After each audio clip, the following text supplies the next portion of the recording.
What? You're both too young to teach. You both look 18. So let's jump right into Bust Some Myths.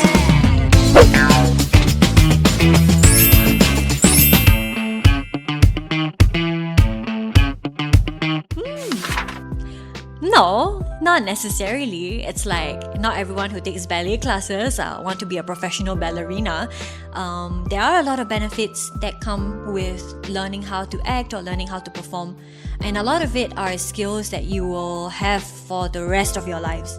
Like learning how to talk in front of people. That is a skill not everyone has. And it's a very important skill, whether it's in school or one day at the workplace or just communicating, I think, with like people outside. Yeah, it's one of the like crucial skills that we need to have as people, and performance can really help boost that skill.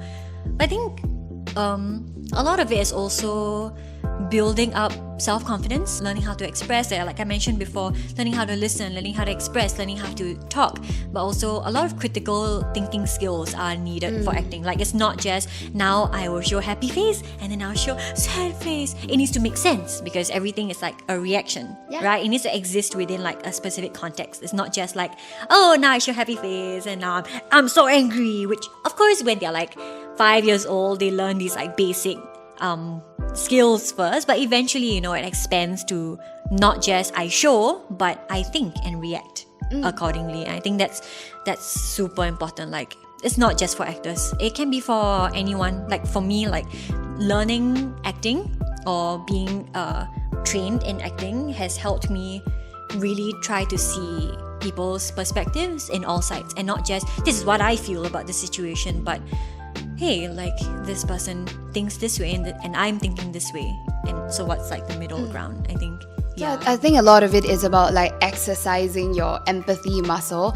So when you get into drama classes, it's really a very good way to teach kids about what is empathy, what is putting yourself in someone else's shoes. So kids slowly they get explored to multiple perspectives when they are within drama classes, be it because of the character they are playing or the character that their friends are playing. Then we can teach them other things, right? Like values and other things that we want to introduce, like how do we communicate with people that are different from us. We can introduce themes like diversity into our classes as well. Yeah. Okay. Second myth. Oh, they wish they played only games in drama classes. I mean, a lot of the classes, yes, usually start with games, but the games are actually just kind of a foil, a decoy. Yes, a decoy, because you can't say like we're going to train in acting, because then there is this pressure on them, right? Like training. Oh, now I must be very serious. And when you're like in that state of mind, when you're trying to express or trying to think creatively, you start to get boxed in.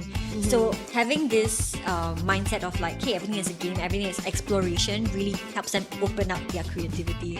Yeah, and also these games have purpose. Yeah, right, yeah. Like we when we start a class of drama games, each drama game is training a different part of what we're trying to deal with in class. Like, is it their reacting skills? Is it their concentrating skills? Is it their listening skills? Like, every game has a purpose, like what you said. But the thing is, the great thing about using games to teach is that they can have fun while learning something.